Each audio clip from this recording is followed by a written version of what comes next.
पहले ये कि हमें थोड़ा सा ना पास में जाना चाहिए। जी ठीक हो गया। क्योंकि देखें जब 1960 के अंदर ये एक मुआहदा हो चुका है कि 3 दरिया उनके पास जाएंगे, 3 दरिया हमारे सही पास हो गया। आएंगे, ठीक है। अब जब एक ट्रीटी होता है ना तो उसमें आपका ये रखा जाता है कि और उसके अंदर सबसे पहली कंडीशन यही थी कि कोई भी इंडिविजुअल कंट्री, चाहे इंडिया या पाकिस्तान है, तो वो कोई भी इंडिविजुअल कंट्री इस मुआहदे को ख़त्म नहीं कर सही हो सकता। गया। अगर कोई इस मुआहदे को अगर ख़त्म करेंगे तो वो क्या करेंगे, without a consent of the, अगर दोनों कंट्रीज़ की कंसेंट है तो फिर यूनिलैटरली सस्पेंड नहीं हो सकता। हाँ, यूनिलैटरली In आप short ये, इन आप शॉर्ट ये कह सकते हैं कि हम इसको क्या कहते हैं, सस्पेंड नहीं कर सकते। जी जिस तरह अभी रिसेंट डेज में 10th ऑफ मई को हमारी मई में वार थी, ठीक हो तो गया। उसमें हमने देखा कि इंडियन जो यानी एयरक्राफ्ट आए इधर, तो हमने शूट डाउन किया। उनको पता चल गया भाई जी ये हमसे हारने वाले नहीं है। सही हो गया। और इसी वजह से उनके पास क्या था जी, हम इनका पानी बंद करते हैं। ओके। तो पानी में तो जो सिंध तोश माहिदा था उसके अकॉर्डिंग कुछ दरिया उनको मिलने हैं, कुछ तीन उनको मिलने थे, 3 पाकिस्तान सही हो गया। को। और जिस तरह हमारे डिफेंस मिनिस्टर ख्वाजा आसिफ ने भी कहा था कि अगर वो हमारा पानी रोकेंगे तो हम इधर से एयरप्लेन भेज के उनके वो डैम को डिस्ट्रॉय कर देंगे। सही हो गया। अब वही बात है, आर्मी चीफ साहब अब अमेरिका गए हैं, क्योंकि उससे पहले भी उन्हें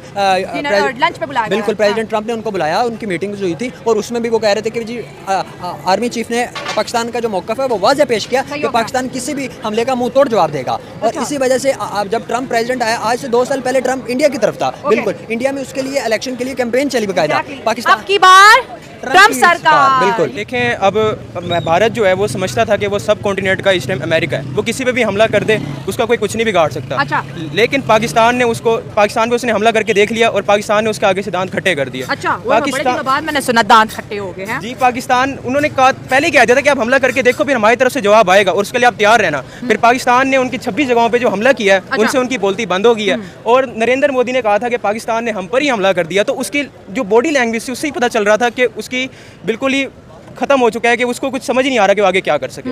ये जो इंडिया वाले करते हैं, ये इनका एक पॉलिटिकल स्टेप होता है, कुछ भी हो जाए जी पाकिस्तान को नाम दे दिया, इवन कि उनका पानी कहीं इकट्ठा हो जाए पाकिस्तान का नाम आ गया। तो ये इनका हरबा पॉलिटिक्स जीतने नहीं, का। अभी तो पाकिस्तान के बड़े लीडर ने बोला ना इंडिया को कि इंडिया ने पाकिस्तान पे 9 मिसाइल दागे थे, पाकिस्तान कह रहा है मैं यहाँ पे 10 मिसाइल दागूंगा। और साथ साथ बोलते हैं मुकेश अंबानी का भी उन्होंने नाम लिया है, जो रिलायंस के CEO हैं, इतने बड़े दुनिया के, मेरा टॉप 10 ऐसी फैमिली है दुनिया की जिनमें उनका नाम आता है, सबसे अमीर कबीर। तो कह रही है अमेरिका में चल क्या रहा है, भारत को जी इस पे बहुत ज्यादा नाराजगी है, वो बहुत ज्यादा उदास है कि अमेरिका में ये चल क्या रहा है हमारे बारे में। पता है बात क्या है? क्या?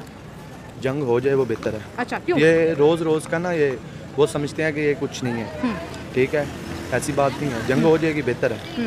तो बाकी अभी तो 4 दिन की जंग हुई। नहीं, वो जंग नहीं होती ना। हाँ, वो क्या था? वो जंग नहीं, वो तो बस उनका ना, बस थोड़ा सा वो ड्रामे नहीं करते वो। अच्छा। उनमें इतना पावर नहीं है। अच्छा, तो मुझे तो ये मतलब आपको लगता इंडिया जो कह रहे हैं मैंने पानी नहीं छोड़ना, तो आपको क्या लगता है कि अगली वॉर फिर पानी की है? वो पानी नहीं, वो सब कुछ छोड़ेंगे, अच्छा। पीछे से हर चीज़ छोड़ देंगे। वो बस कुछ दिनों के मेहमान होते हैं, उनको कोई उंगल लगाता है और वो खुश हो जाते हैं। तो फिर वो 2-3 दिन ऐसे करते हैं, लेकिन ऐसी कोई बात नहीं, उनमें इतना जिगरा नहीं है। अच्छा, इस तरह से एक दफ़ा फिर से सिचुएशन बनी हुई है इंडिया और पाकिस्तान के बीच, और ऐसे लगता है कि अब अगली जंग जो होगी या तो फिर एटमी जंग होने वाली है, या फिर पानी से रिलेटेड एक ऐसी जंग होगी, या फिर वो रहेंगे या फिर हम रहेंगे, या फिर आधी दुनिया ही नहीं रहेगी। और इसके ऊपर इंडिया में भी बात हो रही है कि पाकिस्तान की जानिब से ऐसे बयानात हम कंडेम करते हैं और ये बड़ा ख़तरा है पूरी दुनिया को। आप क्या समझते हैं कि कैसी सिचुएशन है और इसको कैसे टैकल करना चाहिए और हालात किस तरह होने चाहिए?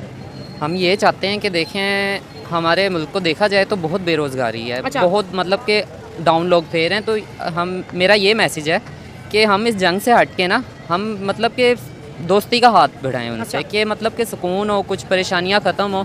देखें, ये तो एक बात आ जाती है कि हमारी हुक्मरान, अब सुनने पे आ रहा है बहुत अच्छे हैं, रोड बन रही हैं, गाड़ियाँ चल रही हैं, सब कुछ, लेकिन नहीं, ये इन चीज़ों से पेट नहीं भरा जाता। अब ये चीज़ आप देखें कि भाई आप जंग की तरफ आवाम का ध्यान क्यों लेके जा रहे हैं? आप माशाल्लाह हुक्मरान है, इतनी आपके पास पावर है। मैं छोटा इंसान हूँ ना, मैं ये अपना ज़हन रखता हूँ कि नहीं, जो प्यार से मसला हल हो सकता है वो गुस्से से नहीं हो सकता। नमस्कार दोस्तों, मैं हूँ आरजू और रिएक्शन विद आरजू में आपका स्वागत है। तो आज हम बात कर रहे हैं पाकिस्तान के जनरल आसिम मुनीर और फील्ड मार्शल की USA में एक स्टेटमेंट पर भारत में उस पर क्या रिस्पॉन्स दिया गया उसके बारे में। तो जो पाकिस्तान के जनरल हैं आसिम मुनीर जी, उन्होंने फ्लोरिडा में अपनी एक स्टेटमेंट में कहा कि अगर उनको जरा सी भी इनसिक्योरिटी फील हुई तो वो अपने साथ साथ आधी दुनिया को ख़त्म कर देंगे। और अगर भारत ने सिंधु नदी का पानी रोका तो वो भारत पर कम से कम 10 मिसाइल फोड़ देंगे। तो उनकी इस स्टेटमेंट पर भारत ने कहा कि हम उनकी इस स्टेटमेंट की निंदा करते हैं। जिस तरह से पाकिस्तान भारत के बारे में खुलेआम ऐसे धमकी दे रहा है कि वो मिसाइल फोड़ देंगे। क्या पाकिस्तान सच में मिसाइल फोड़ देगा भारत पर अगर सिंधु नदी का पानी भारत ने रोक दिया तो आइए देखते हैं कि लोगों का इस बारे में क्या कहना है। सस्पेंड तब होगा जब दोनों कंट्रीज़ की क्या होंगे, कंसेंट होंगी। अब देखिए इंडिया ये चाह रहा है कि हम लोग क्या करें, इनके ऊपर एक डैम बना दें। डैम बना के वो लोग ये चाहते हैं कि हम लोग डैम बना के पाकिस्तान के अंदर क्या करें, एक वाटर वायर स्टार्ट कर दें। वाटर वार है ये जिसकी वजह से क्या करेंगे, इन लोगों को पानी मुहैया नहीं होगा और ये लोग क्या करेंगे, वो लोग प्यासे मरेंगे। क्योंकि न्यूक्लियर वार में तो वो पाकिस्तान को कुछ भी नहीं कह सकता। ठीक है। आप देखें रिसेंटली जो पाकिस्तान और भारत का वार हुई थी, उसमें सबसे पहले अटैक किसने किया, इंडिया ने किया। और उसके में क्या कहते हैं, जो पाकिस्तान ने एक रिस्पॉन्स दिया और पाकिस्तान ने जब पाकिस्तान के ISPR ने कहा कि जब हम रिस्पॉन्स करेंगे तो पूरी दुनिया देखेगी। Please wait for our response. ये मोदी का नारा था। और अब जब उसने वार में देखा भाई जी ये पाकिस्तान के पास क्या ऐसी चीज़ है, उसने देखा हमारे पायलट्स, हमारी जो आर्म फोर्सेज है वो बहुत ज़्यादा स्ट्रॉन्ग है। मोदी ने कहा भाई जी, नहीं ट्रंप ने कहा।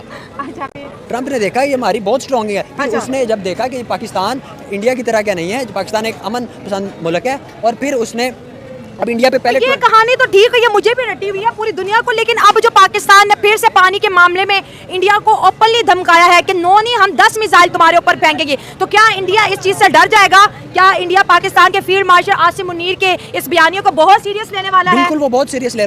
उनके न्यूज चैनल पे सिर्फ सारा दिन आप देखें एक ही बंदा ट्रेंडिंग पे रहता है और वो आसिम मुनीर है। इसके अलावा जैसे वो मेजर गौरव आर्या, वो सारा दिन उसकी रोजी रोटी आसिम मुनीर के नाम पे चल रही है। तो इसी वजह से वो इसके बयान, आसिम मुनीर साहब के बयान को वो बहुत सीरियस लेंगे, क्योंकि पाकिस्तान ने उनको ओपन थ्रेट किया कि अगर आप जो हमारा हक है उस पर आप कब्जा करने की कोशिश करेंगे तो दुनिया का हर कानून आपको इजाजत देता है कि आप अपना हक लेने के लिए कुछ भी कर सकते हैं। इसीलिए पाकिस्तान के पास पूरा राइट है, अगर वो हमारा पानी रोकेंगे तो हम इधर से 10 क्या 20 मिसाइल फायर करके। जी देखें, भारत का ये समझना था कि जो अमेरिका उनका साथ देगा, लेकिन पाकिस्तान ने ऐसी स्ट्रेटजी अपनाई है, उन्होंने दिफा तो किया ही अपना, लेकिन उन्होंने दूसरे मैदान के ऊपर जिसे हम माशी क्या कहते हैं, जिसे हम फॉरेन मैदान के ऊपर उन्होंने जो जिस तरह का उन्होंने काम करके दिखाया है। आप देखें जनरल आसिम मुनीर साहब जो अमेरिका गए हैं और उन्होंने वहाँ जाके सीधा ये बोला कि इंडिया अगर फिर से हम पे हमला करेगा तो फिर वो खुद ही जिम्मेदार होगा उसके नताइज का। नहीं तो जनरल आसिम मुनीर ने ये भी कहा कि if we feel down we will take half of the world down with us, मतलब अगर हम डूबे सनम तुम्हें भी ले डूबेंगे। जी ये देखिए पाकिस्तान को, ये तो न्यूक का थ्रेट है डायरेक्टली। जी पाकिस्तान अब कोई छोटी मोटी स्टेट नहीं है, अल्हम्दुलिल्लाह सुपर पावर, वो अल्हम्दुलिल्लाह ये एक एटमी ताकत है। सुपर पावर तो नहीं, एटमी ताकत तो है अल्हम्दुलिल्लाह। और डॉक्टर अब्दुल कदीर खान का हमारे पर बहुत बड़ा एहसान है। बिल्कुल। और इस वजह से अब आप देख रहे हैं कि लोग इसको एज अ फन लिया उन्होंने जंग नहीं को। आप देखें ना, अब इंडिया तो खामोश हो गया जंग को लेके, अब वहाँ से तो कोई बयानबाजी नहीं आ रही, अब यहाँ से दोबारा शुरू हो गया तो फिर वो भी शुरू हो जाएंगे। तो फिर ये नॉर्मलाइजेशन कब आएगी, कब दोनों कंट्रीज़ के बीच हम जो है ना पीस टॉक को देखेंगे, या फिर इसी तरह मुझे लगता है कि आने वाले सालों में ऐसी कोई जंगें होती रहेंगी, मेंटली प्रिपेयर रहना चाहिए। ये आप देखें इंडिया जो है ना वो सब कॉन्टिनेंट का नासूर है। जब तक इंडिया मौजूद है सब कॉन्टिनेंट के अंदर, कभी भी सब कॉन्टिनेंट के अंदर आप ये नहीं देखेंगे कि तरक्की हो रही है या बहुत ज़्यादा फ़ायदामंद हो रहा है या खुशहाली आ रही है। इंडिया ने हमेशा पाकिस्तान के ऑपोजिट काम किया है। आप 1965 देख लें, 1971 देख लें और 2025 तो अभी आपके सामने। इंडिया और पाकिस्तान के बीच जो तलखियाँ हैं इसके ऊपर क्या कहोगे? इतना गैप है, इतनी तलखियाँ, इतनी जंगें, सियासी बयानबाजी और हर टाइम जंग की एक जो है ना खतरा मंडलाता रहता है सरों पे। पता है बात क्या है, इनके साथ ऐसे रहना ही है क्योंकि ये हिंदू हैं। अच्छा। हिंदू जो कौम है ना ये किसी की नहीं है। अच्छा। ये खुद के नहीं है, अपने मुनाफिक लोग हैं ये, मुझे तो ये लगता है। किसी के रिलीजन को टारगेट करना क्या अच्छी बात है? फिर वो भी मुसलमानों के बारे में ऐसा बोलेंगे। ये भी आपकी बात ठीक है, लेकिन मैं रिलीजन को अगर हम कहेंगे हिंदू बुरे हैं तो वो कहेंगे मुस्लिम कौन से अच्छे हैं, तो फिर ऐसे एक रिलीजियस वो फैलती है, नफरत फैलती है। आपकी वो बात बिल्कुल आप राइट हैं, आप सही कह रही हैं, लेकिन मुझे लगता है मैं अपने खुद की बात कर रहा हूँ। जी मैं अपने खुद की बात कर रहा हूँ। मुझे ऐसा लगता है कि ये ना वैसी मुनाफिक है, क्योंकि ये अपने नहीं बनते, अपने मुल्क में इतने बम करवाते हैं, बाद में हम पे नाम लगाते हैं। ये भी तो आप देखें ना। तो बड़ी खूबसूरत बात तो इनको चाहिए कि अमन करें, दोस्ती का हाथ बढ़ाएं। अगर वो नहीं इस चीज़ पे एग्री तो आप भी ध्यान दे। देखें हम गरीब आवाम हैं, हमारा मैनेज, मेरे 2 बच्चे हैं, ठीक है, मैं 40 50 60 70 इतने पे भी मेरा सर्कट नहीं चलता। सही बात है। हाँ मरियम नवाज़ हमारी लीडर हैं, हाँ जी CM है, उनको सलाम है। लेकिन देखें बेरोज़गारी, आप इतनी स्कीमें भी खो रहे हैं इतना, लेकिन हम तक कुछ नहीं आ रहा। तो मैं चाहता हूँ कि ये जंग वाली बात ख़त्म करके ना अपने वतन में बाहर की कंट्री देख लें, दुबई देख लें, सऊदी अरब देख लें। उनके क्यों नहीं मैटर आते कि भाई जंग हो रही है ये। हाँ अगर इंडिया के देखें साथ जंग ना हो तो फिर क्या हो? जंग, मैं कहता हूँ कि जंग को ख़त्म करके ना दोस्ती का हाथ बढ़ाएं, एहतराम हो, मतलब कि बस अब आगे और कुछ नहीं कह सकता मैं। तो हमने देखा कि कोई कह रहा है कि पहले भारत ने उन पर अटैक किया तो उनका वापस से भारत पर अटैक करना बिल्कुल सही है। कोई कह रहा है कि ये जो वॉर है वो पानी के लिए हुई है, पर इन रियलिटी इनमें से कोई भी रीज़न बिल्कुल सही नहीं है। पाकिस्तान के जो जनरल हैं आसिम मुनीर जी, वो अमेरिका जाकर ट्रंप के हाथों की कठपुतली बनकर ये सब कुछ जो बोल रहे हैं वो उसके कहने पर बोल रहे हैं, और ट्रंप अपनी पर्सनल ग्रज निकाल रहे हैं भारत पर, क्योंकि उनको नोबेल प्राइज़ नहीं मिला।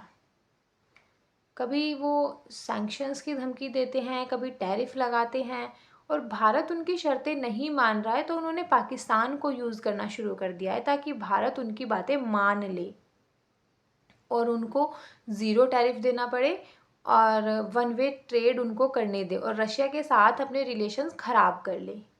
अब जब भारत उनकी बातें नहीं मान रहा है तो उन्होंने पाकिस्तान को बुला लिया, और इसका सीधा सीधा सबूत ये है कि ट्रंप ने पूरे वर्ल्ड में पीस कायम करने के नाम पर वोट ली थी और उसके लिए वो नोबेल प्राइज़ भी चाहते थे, नोबेल प्राइज़ चाहते हैं वो उसके लिए। तो कैसे पाकिस्तान ऐसी कंट्री में जाकर वॉर की, मिसाइल फोड़ने की और दुनिया को ख़त्म करने की बात कर सकता है? कैसे वो बिना ट्रंप के सपोर्ट के ऐसे बोल सकता है वहाँ जाकर? तो यही है कि ट्रंप उसको सपोर्ट कर रहे हैं। पाकिस्तान अब ट्रंप के हाथों का खिलौना बन गया है और भारत को परेशान कर रहा है कि या तो भारत उनकी बातें मान ले, अमेरिका की बातें मान ले, या फिर बेवजह के वॉर में फंस कर रह जाए, जबकि दोनों ही जो तरीके हैं वो भारत के लिए सही नहीं हैं। दोनों ही तरीक़ों से भारत की जो इकोनॉमी है वो रुक जाएगी और देश आगे नहीं बढ़ पाएगा। अब देखना ये है कि जो हमारे पॉलिटिशियंस हैं वो इसका क्या हल निकालते हैं। तो आज के लिए इतना ही। जय हिंद, जय भारत। आप लोगों को वीडियोस पसंद आती हैं तो लाइक, शेयर और कमेंट करिए और चैनल को भी सब्सक्राइब कीजिए। Thank you.